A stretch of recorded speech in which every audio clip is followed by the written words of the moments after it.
I can. We are recording. All right, cool. Yeah, let me forget that.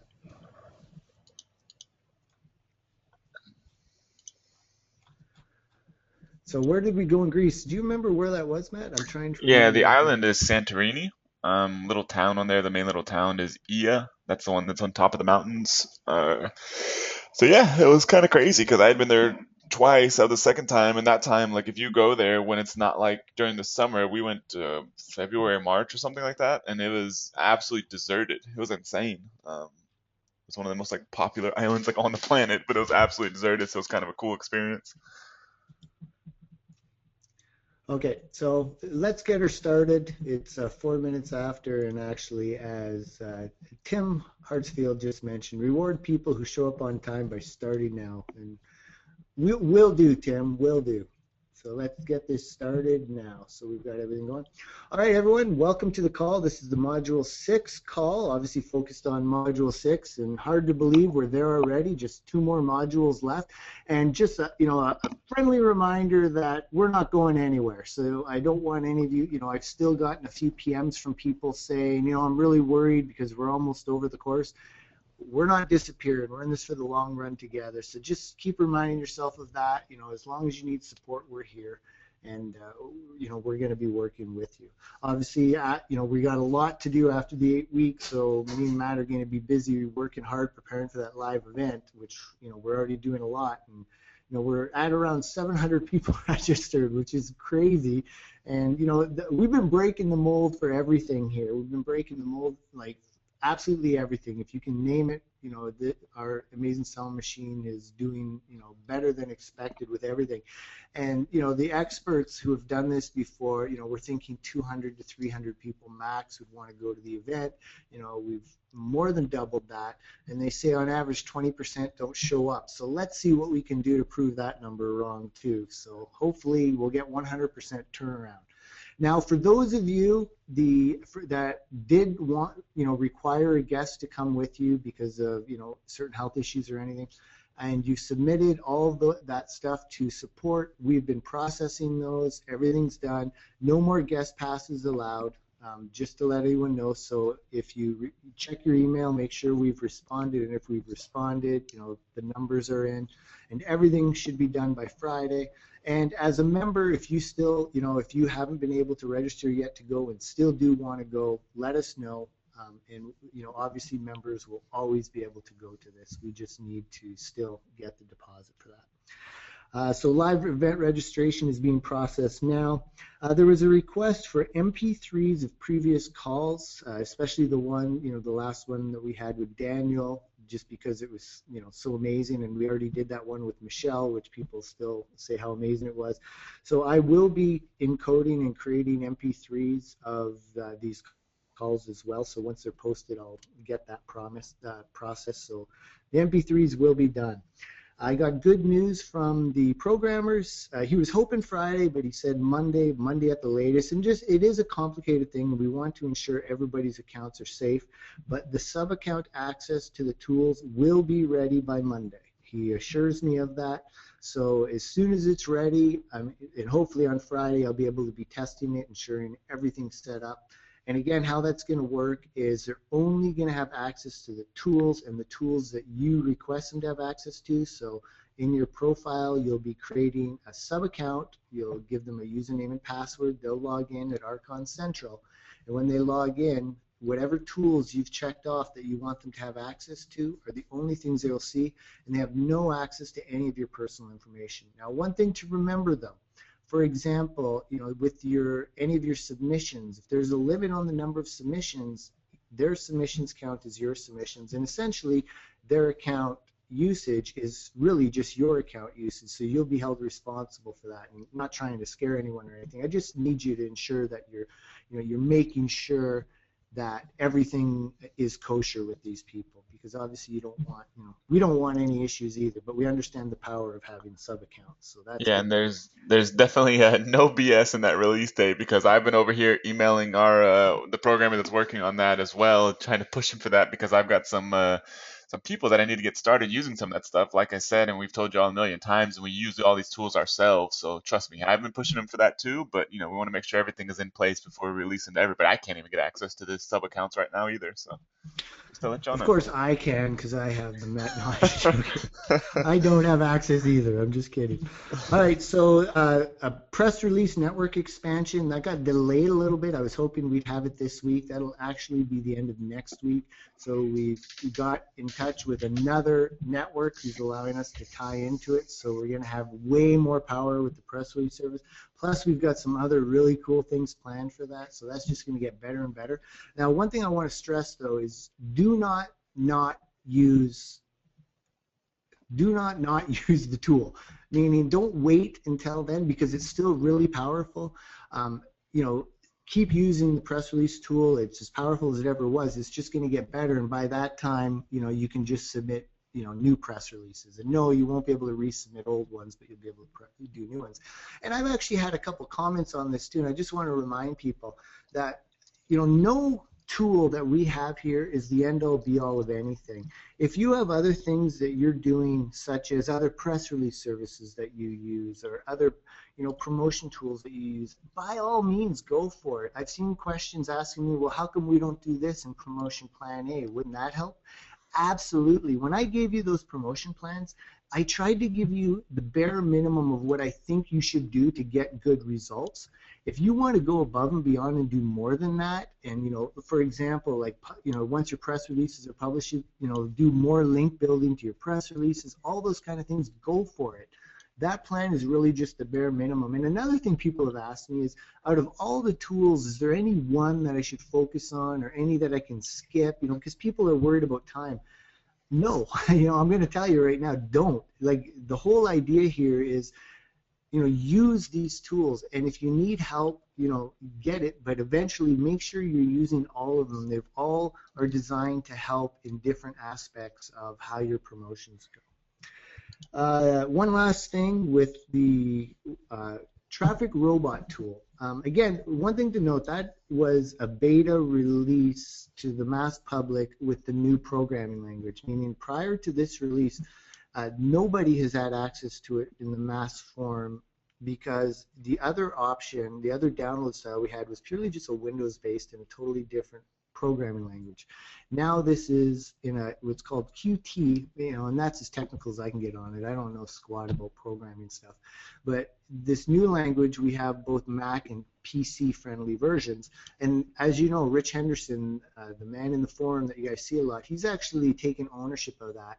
And Rich, he's a really good buddy of mine, a good friend, and also a guy that I trust wholeheartedly, and I know he knows his stuff on SEO. In a lot of ways, he's smarter than I am. Not in every way. I'm not going to give him that much credit, just in case he's on the phone. But he's really taken ownership of that tool and working with the programmers on it to make it better than ever. And we just released a new wiki module on it, so you can submit to wiki sites. And the training module will be added by tomorrow for that as well. So, things are constantly growing. I just want to ensure everyone, like, it's not like things we have now are just staying. Like, we're constantly improving on things. One thing I don't have an update on, and I totally dropped the ball on this, and I do apologize, I think the tracking tool will be ready tomorrow. I don't have a verification on that yet. I know that, I've been able to play with the old beta version, not this one. The updated one. So fingers crossed that I will get an update, but I know it'll be released during Module 7. Just I'm not going to guarantee everyone that it's going to be available tomorrow, but that's another really cool tool which you're going to really enjoy using. And I don't think I have nothing else on my screen, so I think we're ready to go through some questions here. Yep, so got the list of questions here. We've got quite a few. I will, as you all know the drill. We'll tend to skip over any that are not strictly related to Module 6 or aren't like critical housekeeping items. So yeah, just so you all know. So this person, Brian, says, a while back I was invited to participate in Amazon sponsored products beta. Is this the same as Amazon sponsored ads? Yes, it's the same thing. When Amazon first launched that program, it was literally less than probably only about 6 months ago. It was some beta program that you had to like dig around on the internet. I don't even remember how I found it to begin with. was digging around, had to find it, and it wasn't part of your Seller Central account or any of that kind of stuff. Now you just click the advertising tab in your Seller Central account and you're up and running. So yeah, that is the same exact thing. So let me mark that one off. One thing I did forget to mention, this was actually an update, and I see a question here. I just missed who said it. I think it was Mark Lesnick. If the social accounts that we're going to be adding to the Alliance, that is actually a work in progress because I'm still testing some things. Not next week, but I'm pretty sure by the week after that, we should be able to have that in place, at least with one of the new social accounts, and then we'll grow from there. So that one, we just need to be really careful with that stuff because we don't want to be jeopardizing anybody's accounts or anything like that, even at the social sites, because Facebook is pretty strict about that kind of stuff now too. But yeah, we're definitely working on it. That's a work in progress. So I'd give us another couple weeks, and hopefully next week even I'll have a good update for you. So I'm going to keep going down these list of questions. China, suggestions. This is kind of, I don't know if this is just not worded right.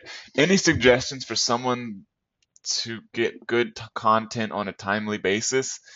It's kind of tough. I mean, it seems like it almost used to be easier. I mean, we've recommended things, anything from, I'll plug these in the chat box, but anything from textbroker.com to hiring somebody on Elance or Odesk, or even if you all are familiar with hiring like a full-time person on onlinejobs.ph. The thing is, with any of these people, I mean, if you want like a good high quality piece of content, like you're gonna have to spend time and effort rewording it.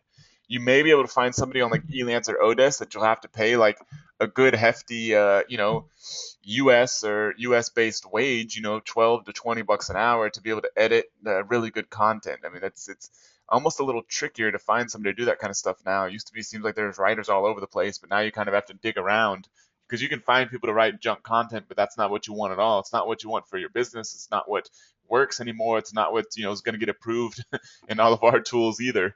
So you kind of have to dig around, make sure you do some editing. But if you find somebody that does do good, high quality content inexpensively, then keep them.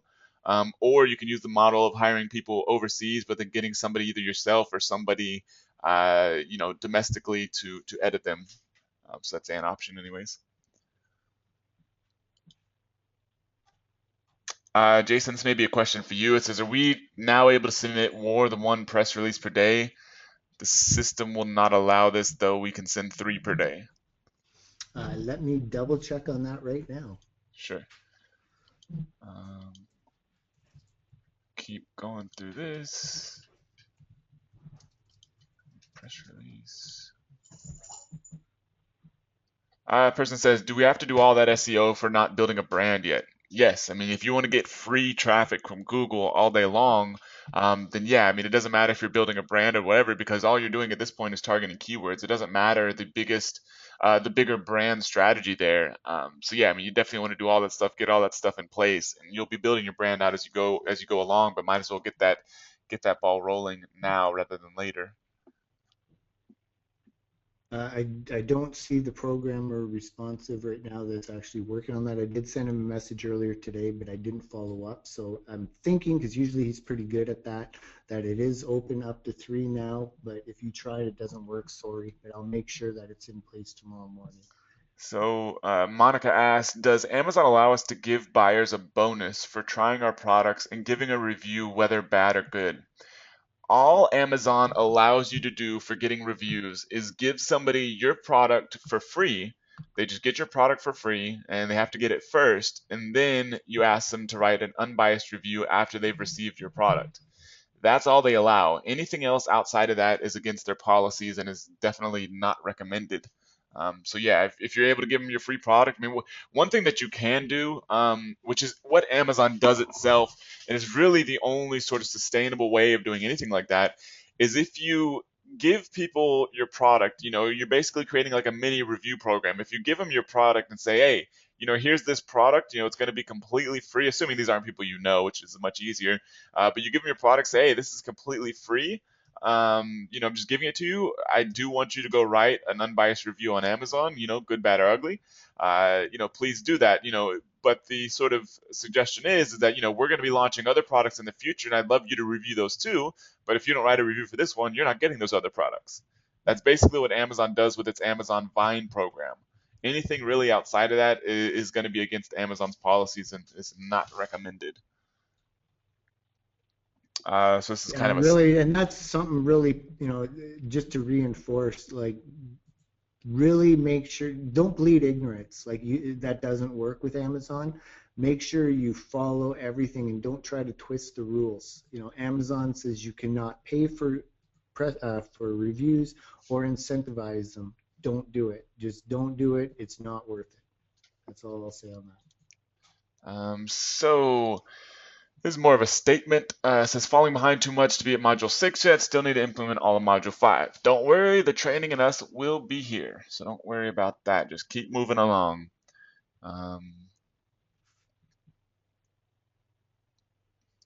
Still looking at these. Here's a good question, Jason. This is going to be for you. How aggressively can we backlink our listing? Can we get away with sending spammy links to the product page? I mean, let's not, sort of sugarcoat things here. Let's just tell them whatever the truth is. I mean, you would know better than me at this point. Well, the truth is yes, but it's starting to be less and less. Actually, Amazon's coming out, not Amazon, Google's coming out with a brand new algorithm. And two things that are really highlighted on this is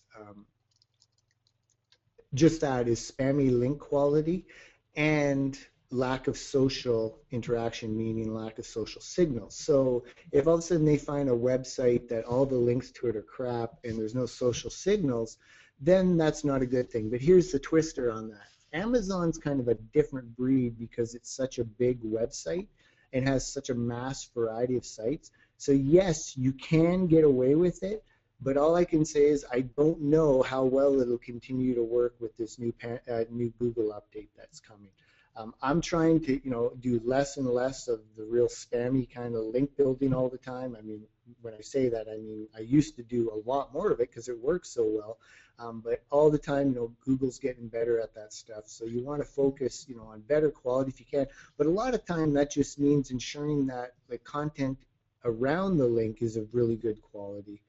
That helps a lot too. But I know that's more of a political answer, but the reality is, yes, and it worked great, but I have a feeling things are going to start changing. So. Yeah, I mean, think about it. I mean, Google's gotten pretty darn smart at, rooting out that kind of stuff. I mean, you used to be able to do the same thing with YouTube, just throw a whole lot of spammy links at a YouTube video, and all of a sudden you'd be ranking in like a day.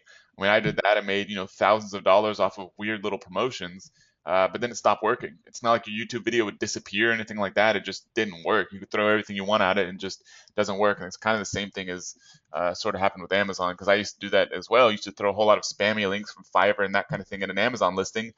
Seemed to work pretty well. Now does not. And you have to do a lot of other things, like the things Jason is showing you in ASM. Yeah, and someone just asked, what do you mean by social signals? Facebook lights, Twitter tweets, Pinterest pins, and that's why we're going to be getting more of adding those kind of jobs in the community, in the Alliance tool, because that way we'll be able to get other members to be able to help that way. So let's see.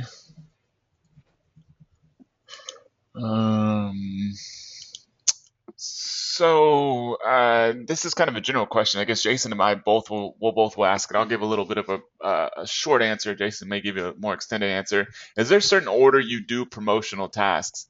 I recommend, just like you learned in the training. The first thing you want to do is obviously get all your product live and well optimized. I mean, that still is promotion. It's still part of your marketing plan. You want to get it live and well optimized. And then I recommend getting a few reviews, minimum of 3, and then you start rolling out all the other promotional stuff. I mean, once you have those two things in order, you've kind of laid a decent foundation, and then you can start doing all the other sort of promotional stuff. And I 100% agree, and that's why in Module 2, I think I added it. I added more details concerning review management and just how, you want to make sure that any of the reviews you have on there, add a comment and really turn them into better content and just manage that from a perspective of keeping your listing in shape. But Matt's absolutely right. Like, get your listing set up properly, and then do the promotions. And one of the reasons why too, it's not like you couldn't just go back and change the listing. What ends up happening, I see this so many times, is people just drop the ball, forget, get overwhelmed, and all of a sudden they miss something, and they go back. It's like, oh, I forgot to do this. It's sticking in order. Get that stuff done, then get into the promotions. And I agree with Matt. So keep going down here. So yeah, so once we have used the tools to build backlinks, how do we find out what those backlink URLs are to feed into the URL booster? I mean, I could give one of many different tools, but do you have a recommendation for this, Jason? No, I mean, really, like for example, Traffic Robot does have a feature in it, and I didn't mention, but I know it does have a feature of when it knows the links. For example, with the wiki module, it'll be able to give you the links right away of where the content's posted. With the press releases, what I recommend you do, one of two things is just wait 24 hours and then go to Google and just search the title and you can find it, or you can create Google alerts.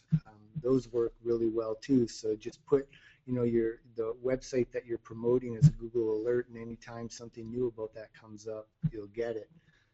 That's a few ideas I have. I don't know, Matt, what else you got? Yeah, I plugged in Google Alerts. I mean, I think that's probably the best way to do it because then as they come in, you or somebody else can just be plugging those into the tool.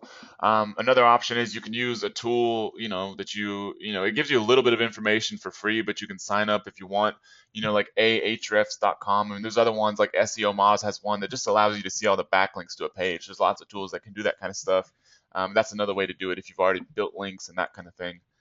But Yeah, and that's really true. But I guess one thing I want to clarify, like using that Ahrefs or SEMoz or Majestic SEO, they take sometimes a couple weeks to be able to find those sites, and they're kind of the same as the search engines where they might not find the sites too. So that's one thing to keep in mind. But they're very powerful tools. I recommend once you're at a point that you can afford it, definitely get a membership at either Ahrefs or Majestic SEO, because the reports it can give you are fantastic. So Blair says our inventory is still not in production in China for the next 25 or 30 days. Can we still proceed with modules 6, 7, and 8? Yeah, I sort of covered this in another one of the videos. You can still proceed with a lot of this while you're waiting for your inventory, such as doing YouTube videos and sort of, kind of like leading people on with the press releases and that kind of strategy. I mean, we definitely covered this in one of the videos. I believe it was module 5, where I talked about a way where you can get into a listing live that you can grab a URL and just set the release date far in the future. So you can have a URL to start promoting and start building up those bases of traffic before your product's actually live. So whenever your product's live, you can sort of hit the ground running. So yeah, definitely there are things you can do while you're waiting.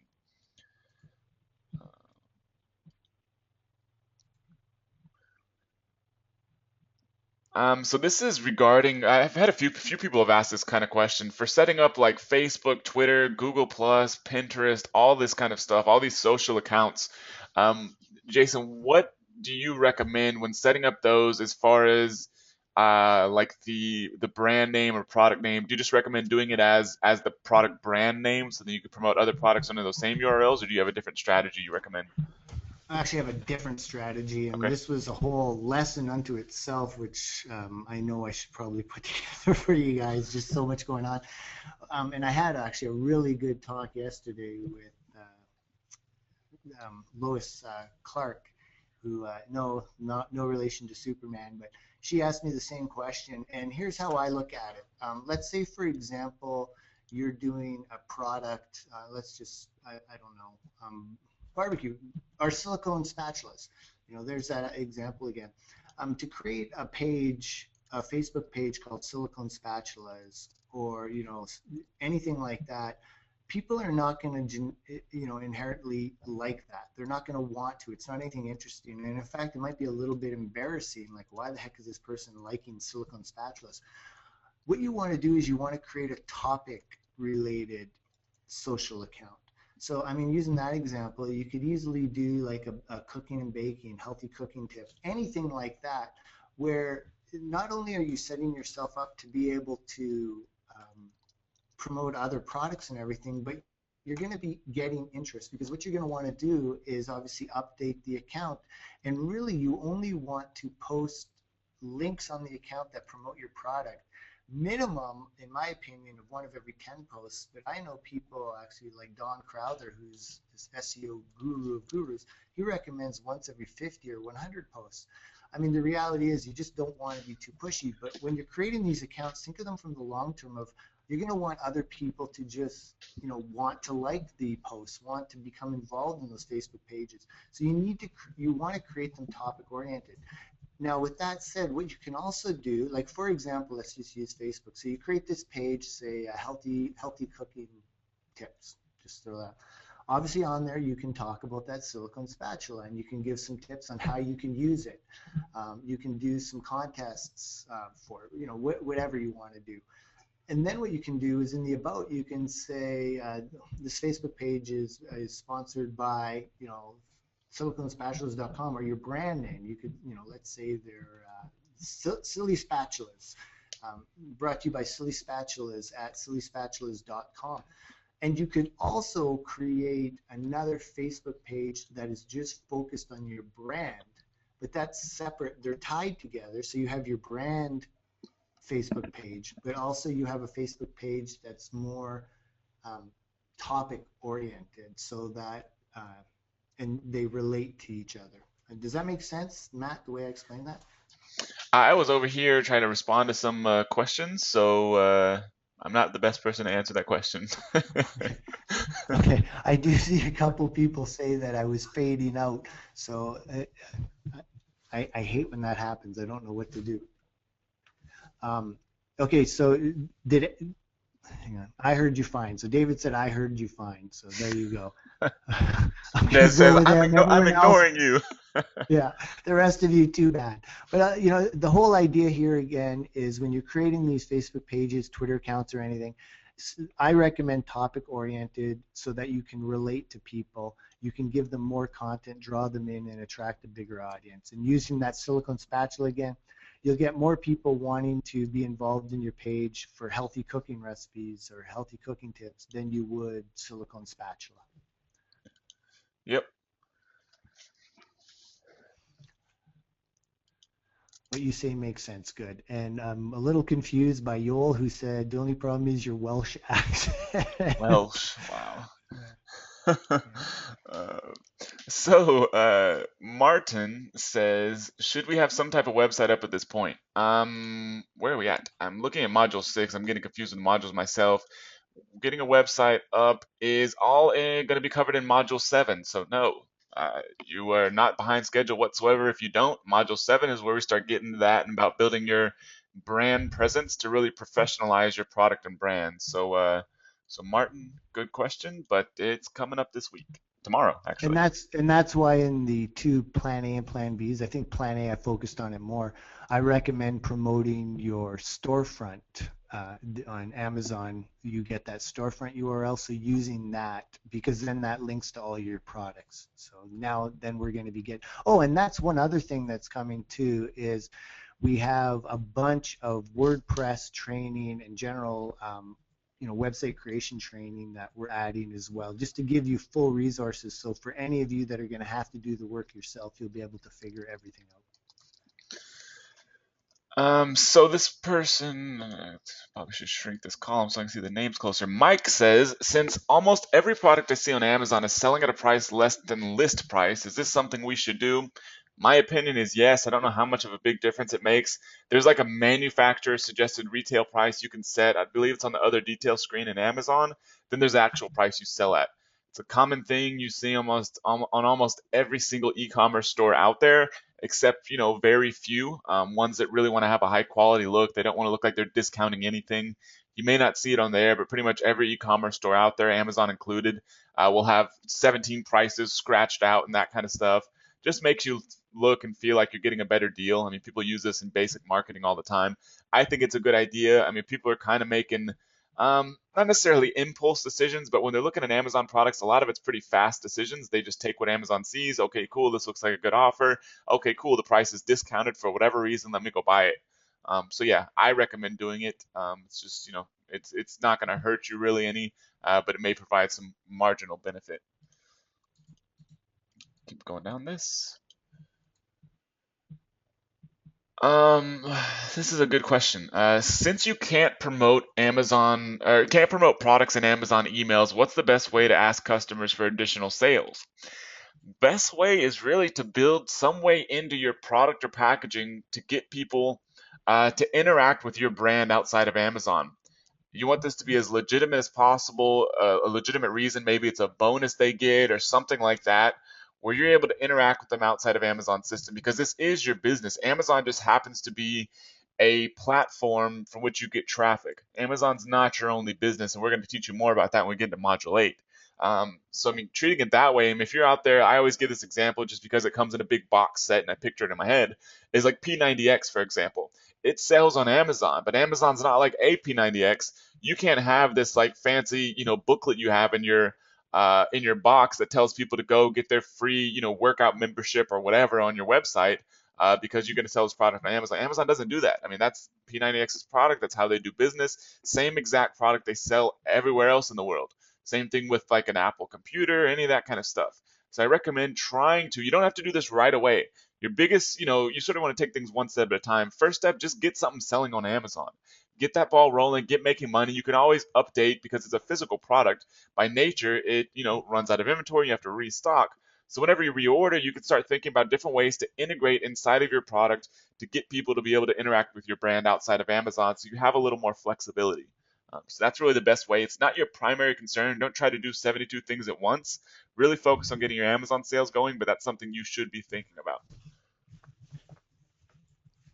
Yeah, and just one thing to add to that, like you can, and I believe Matt, actually, Amazon talked to you about this earlier too. Like you can put your website on your product, you just cannot do it in such a way that it's an obvious attempt at getting traffic to it. So for example, again, using the silicone spatula thing, like if you had the image of the spatula and then the whole handle said, www.siliconespatula.com, was clear as day and really bright, Amazon probably wouldn't like that because you're kind of driving traffic. But you can have it on the label and contact information, and even just little things like that are huge. That's one lesson I've learned so much, the importance of branding and name recognition and giving them options to be able to contact you.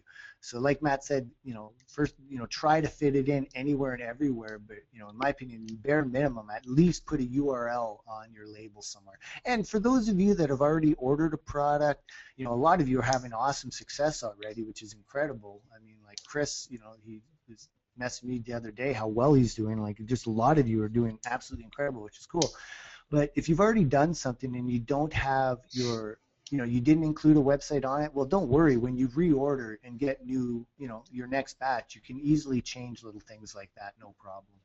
Yeah, like for example, like one way to do it, like for example, like one of the products I sell, it has a card inside of it that tells people they can access an installation video. So what this does is rather than just giving people an installation card that says, here's how to go install the thing, they get an installation video. Video happens to be hosted on a website, and the website, is going to ask for their email and all kinds of other stuff to give them some other free stuff. So that's one way to do it. Perfectly fine. The video helps them out. There's no real way to deliver a video inside of a package without giving them a DVD, which would be ridiculous. So that is a completely legitimate way to do it. But just start thinking about those kind of things. But it's not something you have to do right now just to get things selling. Yeah, and I've been asked this question bunches of times too. Like, how do you include bonuses? You got to understand that you cannot give instructions to Amazon to say, okay, I want to include this if they buy this.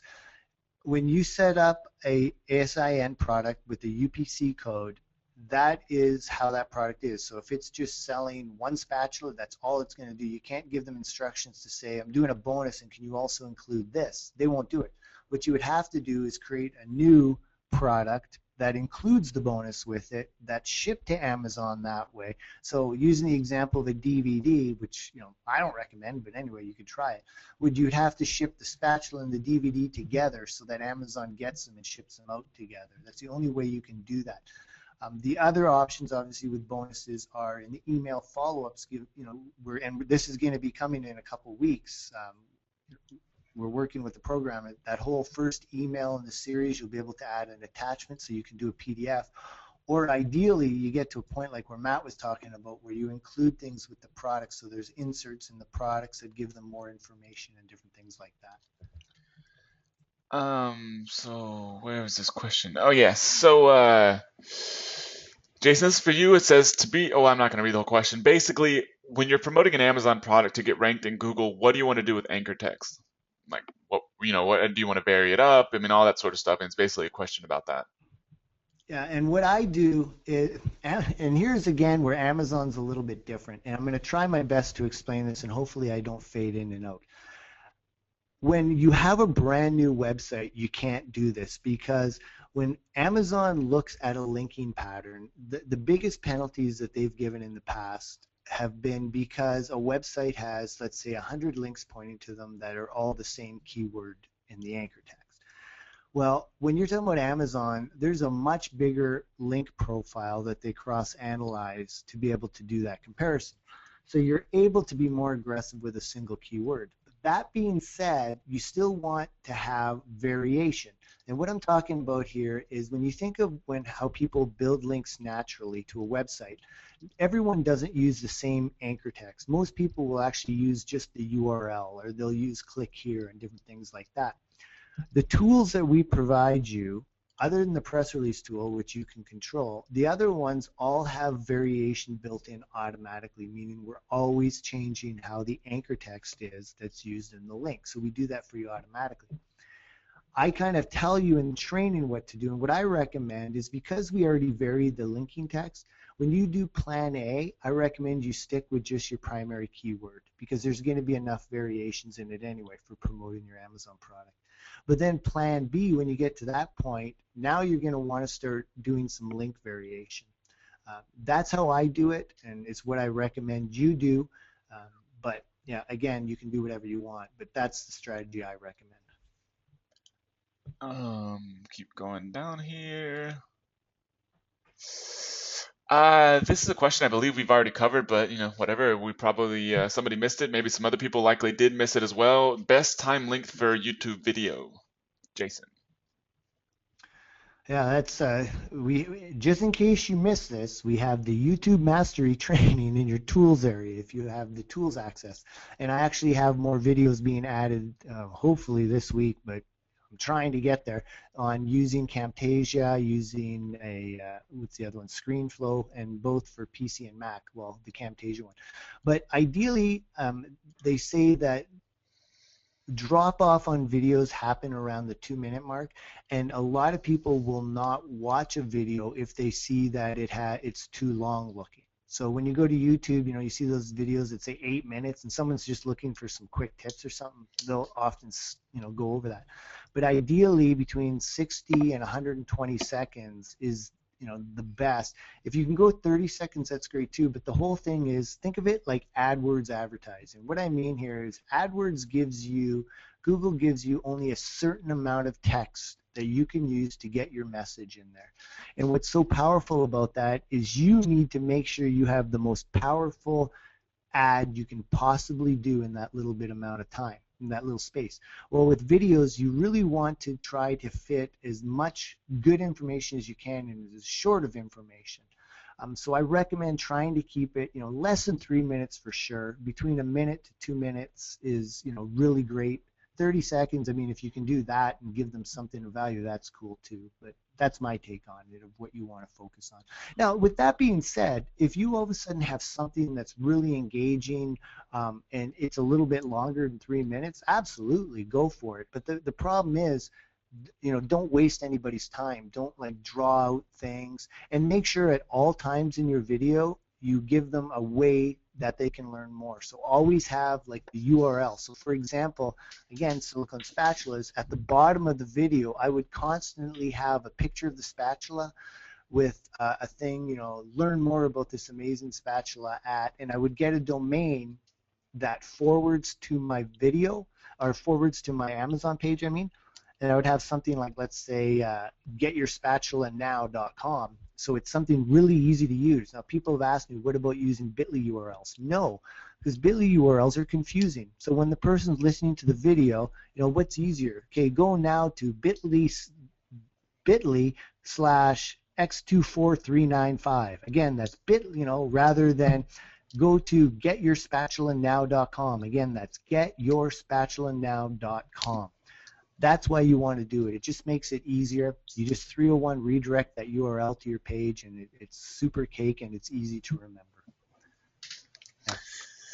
So, says Julie says, when asking buyers to search for your product and navigate to your page, don't you risk losing them to products on other pages? So the question is, like, if you want to get people to buy through your keyword, telling them to go search for your keyword first and then go navigate to your page, if you're on page 5, for example, do you risk losing them to other products? Not if you've incentivized them well. If you've given them a coupon, your coupon's not going to work on any other product. As long as it's a good product and you've sort of presented yourself well and everything like that, not a big risk. Yeah, I mean, ideally, you give people the direct link. I mean, if it didn't matter, there'd be no reason telling them to go search for the keyword first. But it does matter a whole lot. You just want to make sure they have a good coupon or anything like that, and then it's not a huge risk. Good question, though. One thing too, actually, that was brought up too, and there was a comment on one of the training about that, and they're saying, I'm confused, what link do we use? I thought we were supposed to get people to search. We're talking about two different strategies. When Matt gave you that strategy for getting people to search the keyword, that was the keyword, I think it was in the keyword ranking module for Amazon. That's an internal thing to Amazon. And yeah, you cannot do all your promotions that way, because you're exactly right. If you do a press release and say, sale, there's a, we're just having a sale, like there's no coupon code or anything, you're not going to say, so what you have to do, go here, type this in, and like, no, you don't want to do that. You want to have the direct link, because you want that link directly giving benefit to your website to give it search engine rankings. The strategy Matt was talking about is internal rankings on Amazon, because getting purchases through a keyword on Amazon is, I mean, you'll correct me if I'm wrong, Matt, but I think it's the most powerful way to rank for a specific keyword on Amazon. Yeah, the crazy thing is it's really the only way to rank for keywords on Amazon. I was just talking to somebody who's at Amazon today, literally on the phone, and that person was saying the way products are ranked on Amazon for keywords are based off of relevancy and what are people looking at and what are they buying. Meaning, is your product getting clicked on and are people buying it after looking at that keyword? That's it. If you want to rank for keywords, make that happen. Getting people to search for your keyword and then buy your product is how you make that happen. Also doing all the other things right, making sure your images are nice, your title's good, and all that sort of stuff that gets people to click on your product in the first place, then your description and images again to get people to convert on your product. But you can kind of engineer that system a little bit yourself by getting people to search for the keyword first and then buy your product. And that is it. I mean, that's how products get ranked for keywords on the world's largest buyer site on the planet. I mean, that's nuts. I mean, you don't know how many people would love to know that piece of information that you get for being a member. So you may have to get a little creative to make that happen, but that's it. I mean, that's what this is all about. So put a lot of focus into thinking about how you can make that happen with different traffic sources, and really, I mean, that's going to make you so far above any of your competitors, you won't believe it. So I'm still looking at some of these other. Let me keep going here. Product review. I've seen a question here, Akeem, saying, in Module 6, how many links are being built and how long to rank?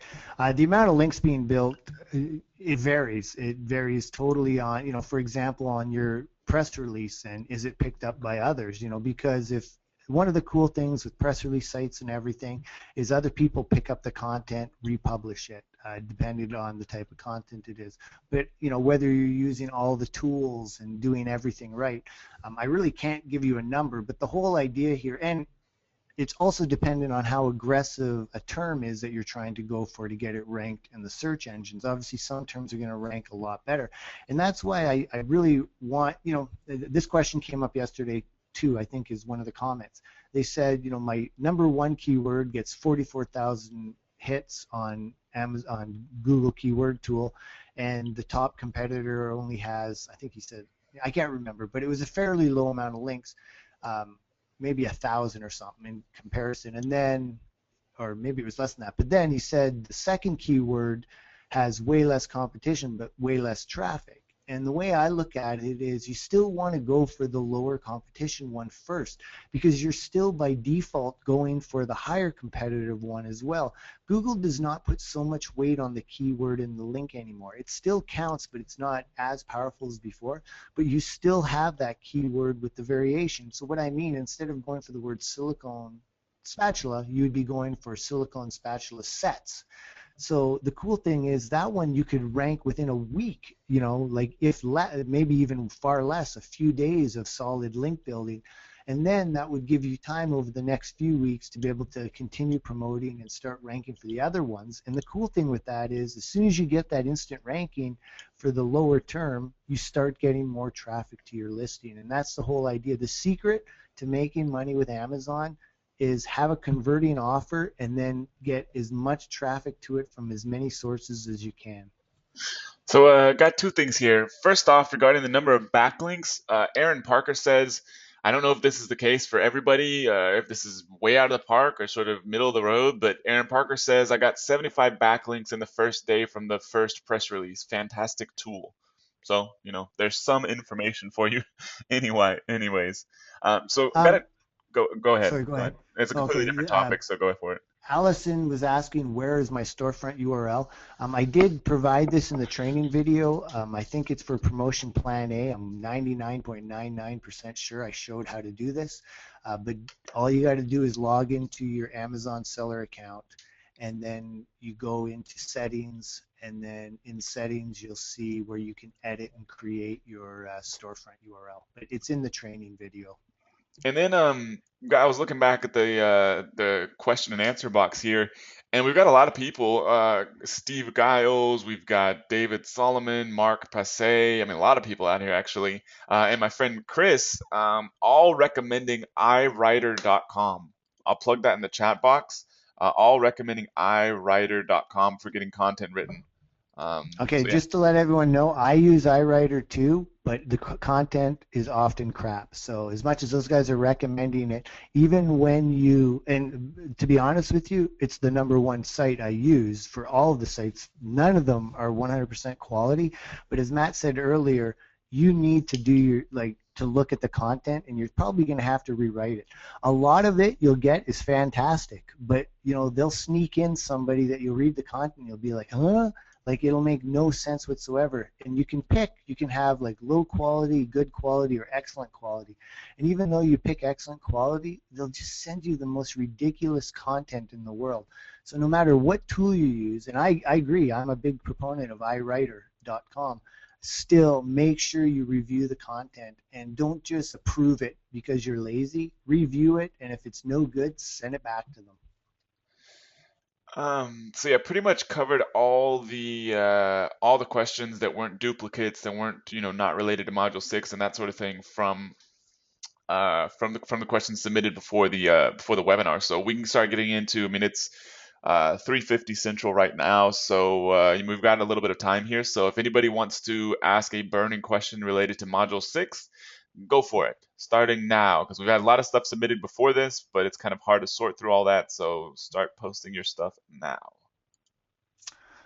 Someone just said press releases are backed up. I'll have to double check on that. Last I checked, they weren't. Like, remember, press releases aren't processed over the weekend. It's just business days, Monday to Friday, they get processed. But I will look at that now. And one thing I do want to remember to do, Matt, so we don't forget, is I have to do the draw for the Community Helper of the Week. Okay, cool. We'll be able to see 1250 buy 2 and get free shipping. This is a question related to doing coupons. Would we be able to say for a $12.50 product, buy 2 and get free shipping? Yeah, I mean, pretty much almost every kind of coupon you want to run, Amazon lets you do it. You just need to play around. I mean, we're not going to be able to provide training and be 72,000 different videos, but just look around with Amazon's promotions section. They let you do all kinds of different free shipping coupons, buy this and that, and you get a fixed rate, you get percentage off, all kinds of crazy stuff. So yeah, look at their tools, but you can definitely do that sort of promotion. I'm Um, just looking right now at press releases, and they're up to date. Just anything that was submitted looks like, yeah, it's totally up to date. So I'm sorry. Like the press releases that are waiting right now to be published are all from May 1st. So if you're saying they're behind, I'm not sure why you're seeing that because everything's up to date on that. so Pamela says, once the event happens, how long will all the modules be up? They'll be up a very, very long time. I mean, I don't know. I mean, who knows if something blows up or something? I mean, I don't know. But I mean, we have no intention of taking them down. So yeah, I mean, Jason, I don't know if you have anything else additional to cover on that, but we're gonna keep them up so you all can access them for a long time. I don't know really what else to say Yeah. other than that. No, there's nothing else. Like we stress this all the time. We're not going anywhere. Like it's not like after the 8 weeks everything's disappearing. This is the platform we've moved to. This is the way. I mean, hopefully we'll be updating things as things change and everything, but not right away. But yeah, no, we're keeping everything here for you. So have gotten a couple questions related to the dress code for the live event, and the last dress code question I see is from Ed Shortsleeve. So that's pretty sweet. So yeah, it's completely black and white, so you have to wear a tuxedo and dresses. That's going to be the entire live event attire. So make sure you dress I accordingly thought because you said we had to have mesh shirts that were above the navel. that works too. That's what Jason will be sporting. Yeah, I got my sleeveless meshed black shirt, so I got and my tight Levi's, so I'm gonna look hot. Yeah. So I mean, yeah, I mean this is, internet marketing related. Wear whatever you want. This is never a problem for me, but I hear other people who put on lots of live events, bring a jacket in case it's cold, I guess is always a good piece of advice. But yeah, then that, doesn't matter. Wear whatever you want. But, think about it. I mean, it's not like you're gonna have to most people could give a crap less what you're wearing, but be presentable because I mean this isn't just about sitting back and getting content from us and we're gonna deliver you some awesome content, but really with live events, part of the biggest benefit and arguably the biggest benefit, regardless of how mind blowing the content is from the people and relationships the people you meet and the relationships you build. So, whatever that means to you, there's something to keep in mind. That even though we all are internet based and that kind of thing, I mean, you're there to sort of make connections and do more business. So think about that. And just to add on that, like someone said, what about shorts and that? Like if you want to wear khakis and short, like whatever. The whole idea here is just I would recommend trying to be presentable. So when you're trying to network with people, the person doesn't look at you and think like, well, you're a slob, And I mean that wholeheartedly. Like you need to make somewhat of an impression because the whole point of this is you will be interacting with each other, and there's 700 other people that are all focused on the same business model. And don't downplay this. I'm going to be focusing, a fair bit of time, not loads of time, but a fair bit of time on helping coordinate networking between you guys because it's so important. And I know it's, the foundation of all of my success is because of the people I've met. So, that's really important. We want to focus on it. But yeah, just dress presentably. And to Matt's point, um, like Austin is very hot, like at that time, especially for my standards, but it's going to be very, very warm. Yep. But in the hotel, the room might be freezing because they might have the air conditioning cranked. So I'd recommend like just, dress lightly, but bring a sweater. And then if you don't have to wear the sweater, you don't need to. And just to think about this is kind of cool. We haven't really touched on this, but just to think about who's going to be there. I mean, there are going to be lots of like big time internet marketing people there, but I mean, really the members. I mean, there's a couple. There's our members are all over the place really, but there's in my opinion, I mean, there's the people who are already extremely successful doing some sort of business online, offline, whatever they're doing, and they really want to tap into Amazon to do some other incredible things with their business, take it a new direction, tap into a different source of traffic. So we got a lot of people like that. But then on the other hand, we got a lot of people who joining this course was a little bit of a financial stretch. But in my opinion, I mean, all these people are equal because you either had to sort of jump in there and go for it, just like an entrepreneur, characteristically has to do, and you went for it. And you've got other people who already have done that in the past, likely, and have already achieved some level of success. Because you're going to be, so I mean, what I'm trying to say here is you're going to be surrounded with some incredible people that these relationships could last for a very, very long time. So just to sort of motivate you. I mean, this isn't like your typical event that like, it's like a local event. I've been all kinds of little meetup events and like in the most part, they're complete garbage because the people have like no idea what they're doing. They're not driven, any of that kind of stuff. It's going to be the complete opposite at this event. So we got 5 million questions. So I don't know if you want, even since the 351 mark. So I don't know if you want to start picking some out. I'm looking myself. So It's hard. Like I mean, I'm just Henrik. I just seen what you said, and believe me, that's not the case, man. It's we're you find the questions. To me, everything. A lot of these questions are kind of repeats, which is obviously we don't want to be wasting your guys' time. Um, I'm not seeing anything here that's related to Module 6 that we missed. so here's one. It's not well sort of related to Module 6, but Uh, Akeem says, when you make sales, I noticed that FBA fees are like a third of the price of your item. Is there any way to manipulate the fees so you don't sting as much? There's nothing you can do about them. The only thing is changing your price. FBA fees, unlike the normal Amazon selling fees, are not a percentage of your price. They're a fixed fee based on your item's weight. So if your item weighs like nothing, but you're only selling it for like $4, but Amazon's fixed fee is like $1 pick and pack, and then some other dollar, so it's like 250 roughly or something like that. And you're only selling it for $3, it's going to be tough to sort of make money on that deal. But if that same product that only weighs like a few ounces, but you're selling it for $30, then that money is a very small percentage of your total revenue that you're bringing in per unit. So the really thing is, this is why we've always encouraged you focus on products that you can sell between roughly $9 to $40. Being middle of the road does not mean everyone wants to sell for $12. Everyone wants to sell for $9. That's on the low end. Middle of the road means you're selling for 20 to 30 bucks. So that's where you can be, because then that 250 or so from a lightweight item for FBA fees is a small amount. So this is also another reason why we recommend being a premium price product, because then you have the margin to support those kind of fees. Because your goal, regardless of whether or not you think it's going to make you make more sales, which is likely not the case, your goal is to make money with this, not to make sales. I spent a lot of time when I was ramping up my e-commerce business and all this kind of stuff, trying to generate all kinds of advertising. I was constantly calculating my break-even price, with doing advertising or anything else. It's stupid, in my opinion. I mean, focus on making money. Don't strive to break even. Focus on making a big, hefty profit on each and every product and unit you sell, and that's how you end up with a good business. So yeah, it's a very long-winded answer, but basically, try to sell something that's a higher price because FBA fees are fixed. Yeah, I have a couple things here. Again, people asking about the email tool. The attachment feature is still a couple weeks out. That's a big upgrade, and it's going to affect everything about the email tool. So that's not something we can just do, and I don't have a positive answer on that. Hopefully a couple weeks, but it might be longer. But trust me, we're working on it. The other thing that I saw here was Allison. This is kind of again, I don't want to open up a can of worms here, but she's asking, can I get my husband to do a review? Yes, of course. Anybody that has an account outside of your account, if you ask them, you give them a product, obviously your husband, to do a review. But here's the thing: be careful. I mean, I'm so hesitant about even saying this.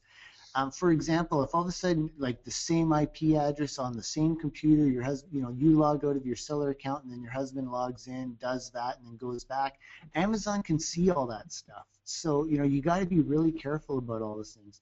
Does one review from your husband from a totally different account, if it's not tied to your seller account at all, matter? No. And, I would get my wife to do that too.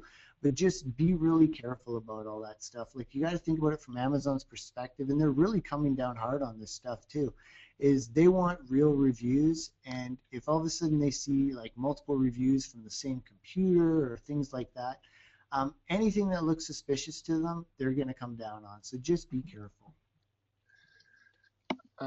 So still going down here. With the password. So this is sort of a question. Allison is basically wants to offer a bonus for her product. Bonus is going to be 10 videos. Should I just put them on a private YouTube channel? We can't provide training on everything on the planet, but a better way to do that would be to put them, which was your other suggestion, so that's good, you're already ahead of the game, is to put them on some sort of private password protected blog where you can capture membership login info and all that kind of stuff, because the whole goal of it is not just to differentiate your product, but to also capture user information. So you want to make sure you're capturing that sort of information, for example, no matter what bonus you're giving. so that you can communicate with those people without the restrictions that Amazon places on you, not being able to include URLs and all that kind of stuff. Because, this is your own product brand. So, think of it like that. So I'd recommend doing something that you have complete control over. Still going through questions. I just saw one that actually I'm trying to find it now because I looked away. It was a really good question. This person asked, I have, basically 3,000 products. It's wild, but, multiple products on my seller page, on my Amazon storefront page. Should I still promote that? If you haven't promoted it before, yes, I would recommend you do it. Because it's still, again, it interlinks, it drives traffic to all of your product listings. The amount of products you have, I don't know. I guess that's a huge amount of products, so I'm really not sure what to tell you on that one. All right. So many questions. Matt, you were talking about making as much money as possible on our items, but is it possible to build a business when my first item only makes a little? Absolutely. Let me just speak on that one for a sec. Ideally, here's my standpoint, and I'm not going to contradict Matt, but because I totally agree with him. Try to make as much money as possible. Be the premium price. I've seen examples already where I was the premium price, and I see people I know the person on this call knows who I'm talking about. All of a sudden, boom, and I'm impressed. I'm like, good for you, man. They all of a sudden jumped their price another $5. And, that's the whole idea, is come out of the gate as the number one. Like, I am the kick butt choice you should be making and charge for it.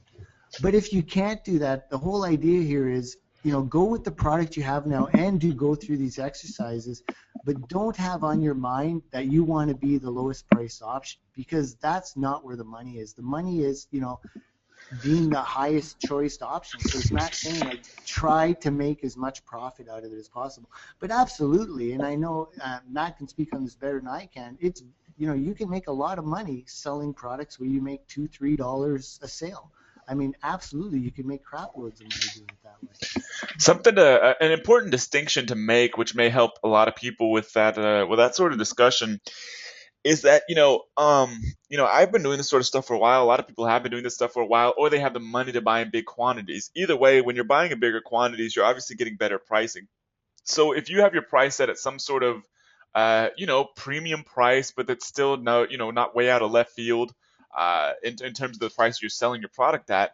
But if right now, if you've contacted your seller or your manufacturer and have asked them, what's the price breakdown based off the number of units I buy, and right now you may be only able to buy say 50 or 100 units, and they're like, okay, your price, your selling price, let's just make up some numbers. Your selling price is $20. But for you to only buy 50 units or something like that, we have to sell it to you for $10 a unit. Then you calculate in shipping fees and FBA fees and labeling fees and all that kind of stuff. You may only be making, let's say, just to keep the numbers easy, let's say your profit's only $2 a unit, so you're making 10% per unit. Not ideal, but because you've already asked them, what's my price breakdown when I start getting this business ramped up, like I know I will, and you start ordering 1,000 units at a time, then all of a sudden your price per unit goes from $10 to $5, and you start making $7 or more per order. Then now you have a good sizable profit margin. So that's something to think about, is that you don't even necessarily have to change your price, although ideally you could keep bumping that up just to play around with it, see where it kind of sticks.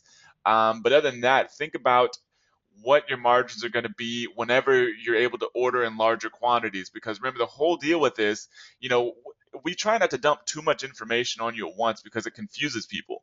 But one of the big reasons for setting your price at a premium price is because once you start ramping up in your volume, why it's very important to sell a product that's already selling very well is because you want that certainty that when you start ramping up your volume, you're going to be able to lower costs, but it's going to sell well. So you may only make a little bit of profit now, but you'll make a lot of profit later when you start ramping up that volume. But that's only true if you know that product's going to sell well, which is why it's a big criteria. We didn't ask you to just go pick some random product on Amazon or something you think is cool or something you're passionate about or anything like that.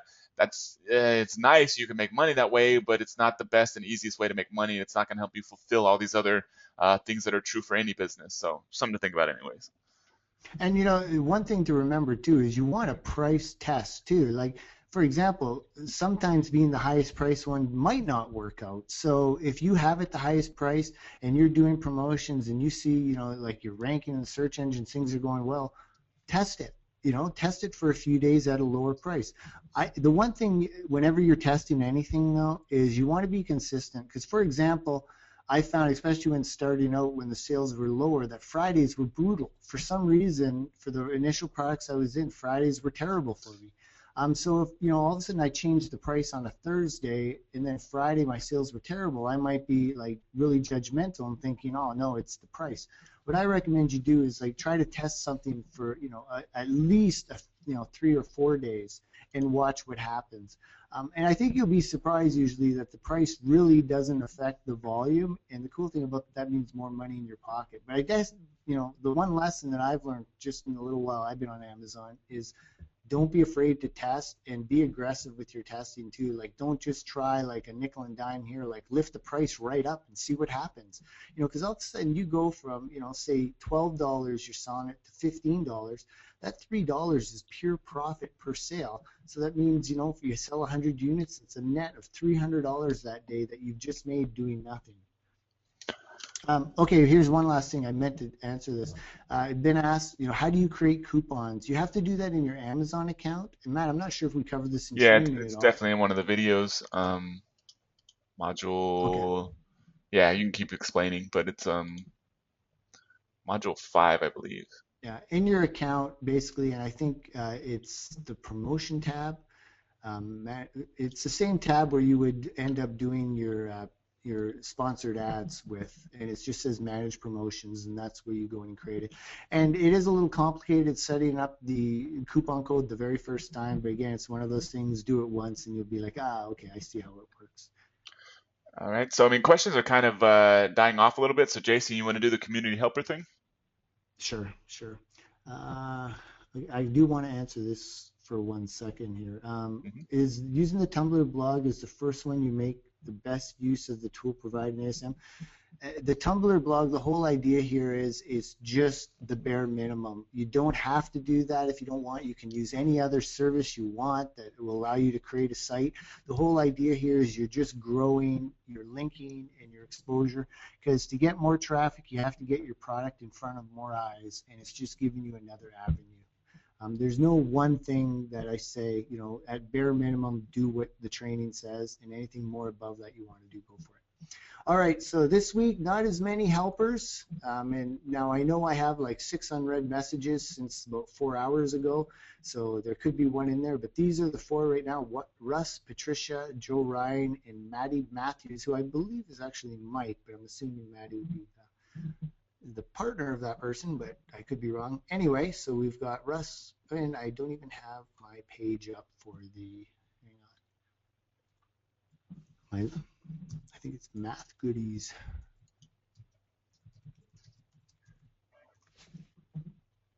All right, there we go. So we've got 4 names. There we go again. 1 to 4. Drum roll. And, oh, look at that, 4. So there we go. So Maddie Matthews, congratulations. You are, oh, there you go. I am so sorry. Maddie Matthews from Vancouver, Washington. So congratulations, Maddie. You've got the 30-minute phone call. And hopefully Lois can attest that I think it's well worth the time. And have your questions ready and just let me know when you want to talk. And you have me for a minimum of 30 minutes. And yeah, so I have nothing else now. I don't know if there's any other questions. And yeah. Yep, not any that I'm pulling out here. Yeah, and just Vicky, I want to share this. She said, I find better results with TypePad than Tumblr. And that's the whole idea. And let me stress this one last time. Make these promotion plans yours. Do not just look at my promotion plan and say, okay, this is what I'm doing and that's it. As you're developing it, if you find other sites that work, if there's other ways you prefer to do something, do it. This is simply just a plan. Make it your plan. I can't stress that enough. If there's things that you like to do, add them, change things. But really, if there's, if you don't have any other ideas or you've never done it before, then follow the plan. But absolutely, if you prefer using TypePad, do that. But the whole idea here is what I recommend is always be expanding. So even though you think, TypePad's better, it still is good to create a Tumblr blog, so eventually add one of those two. But that's all I have. So again, congratulations, Maddie. And yeah. All right, so yeah, tomorrow we have Module 7 releasing. Module 7 is all about professionalizing your Amazon selling business and your product brand is what this is all about. So it's about different ways to really professionalize that to make it a good, long, sustainable business. So that's going to be releasing tomorrow at tomorrow's Thursday. Wait, no, what is wrong with my watch? Tomorrow, Thursday, 8 a.m. Eastern. So yeah, look out for that, Module 7. Other than that, we'll see you all next week. Take care, everyone. The organizer has